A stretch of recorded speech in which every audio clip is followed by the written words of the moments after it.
आत्मा को अशांति है, आपने उसको अगर एक क्षण के लिए भी ये ओम शांति वर्ड उच्चारण करके शांति का दान दिया, दिल से उसको भी वो भी आत्मा शांत रहे ऐसा संकल्प किया, नॉट जस्ट विशेस बट संकल्प भी किया, तो आपके लिए आपके हिस्से में जैसे एक प्यासे को पानी पिलाने के लिए जो पुण्य मिलता है, जो आपको ब्लेसिंग मिलती है, वो आप कमा सकते हैं। तो ये भी एक बहुत अच्छा मंत्र है जो आप सब प्रैक्टिस कर सकते हैं अपनी डेली लाइफ में। और ब्रह्मा कुमारी एक 87 ईयर ओल्ड ऑर्गेनाइजेशन है। 87 ईयर बैक प्रजापिता ब्रह्मा जो कि इस ऑर्गेनाइजेशन के फाउंडर रहे, उनके द्वारा, उनके ह्यूमन मीडियम द्वारा परमात्मा का ये सत्य ज्ञान सबको दिया जाता है। और आज 130 देशों में 130 कंट्रीज में ब्रह्मा कुमारीज के 9000 से भी ज़्यादा ब्रांचेस बहुत अच्छी ये सेवाएं दे रहे हैं। राज योगा मेडिटेशन सिखा रहे हैं। राज योगा किंग ऑफ ऑल योगाज है, सभी योगों का राजा है, यानी ये आपको एक राजा बनाने की क्षमता रखता है। और राजा माना ही पावरफुल। तो राजयोग का मेन लक्ष्य ही यही है कि आत्मा में जो शक्तियां खोट गई हैं जन्म मरण के चक्र में आते आते, वो फिर से रिवाइव हो जाती है। जैसे हम अपने मोबाइल को चार्जिंग के लिए लगाते हैं तो फिर से आप उसको चार्ज्ड मोबाइल को आप कितनी भी देर यूज कर सकते हैं और वो अच्छे से चलता है, राइट। तो ऐसे ही आत्मा जो कि एक एनर्जी है, उसकी भी एनर्जी घटती है और परमात्मा के साथ कनेक्ट होने से ही आत्मा में सारी शक्तियां वापस लौट आती हैं।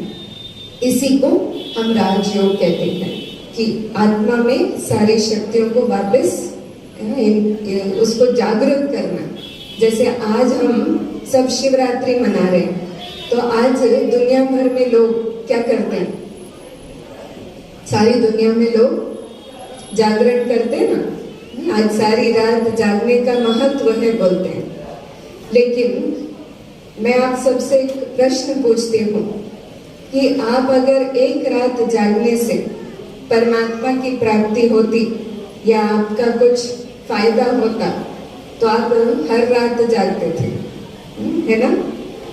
लेकिन जागरण का सत्य मीनिंग ही यही है कि अपने आप को इस निद्रा वाले स्टेज से जगाना कि मैं शरीर नहीं, मैं शरीर को चलाने वाली शक्ति आत्मा हूँ।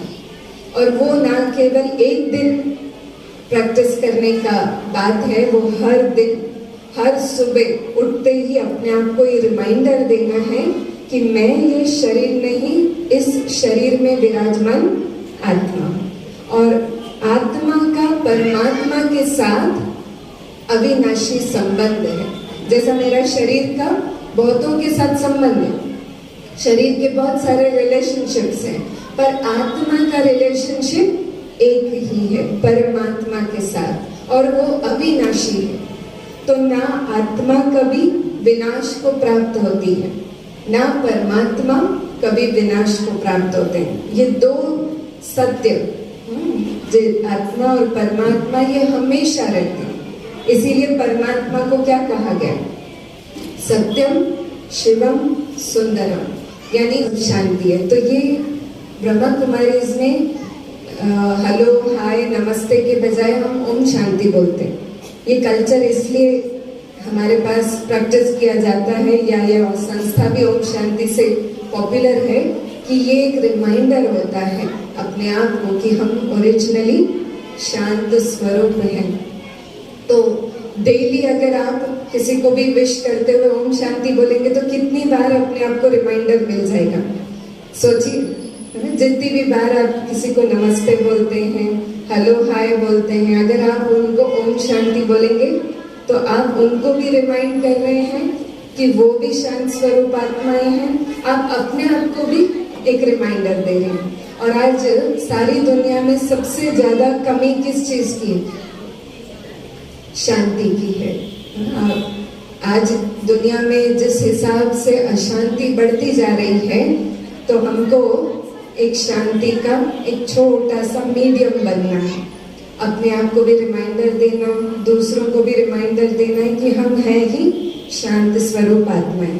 जैसे किसी को प्यास लगती है तो उस टाइम पे आप पानी पिला दो तो कैसा फील करता है प्यासे को, वैसे ही जिसके पास शांति की कमी हो, अगर आप 1 मिनट के लिए भी उसको रिमाइंडर दिला दो कि आप हैं ही शांत स्वरूप, और अगर उसको वो अनुभूति भी हो जाए, जो कि बहुत ही अच्छी बात होगी, इफ दे आर ट्यून्ड, परमात्मा के साथ ट्यून्ड होंगे, निज स्वरूप या निज धर्म शांति। हम सब जब प्रॉब्लम्स में या सिचुएशंस में आते हैं तो हम अपनी शांति से थोड़ा दूर चले जाते हैं।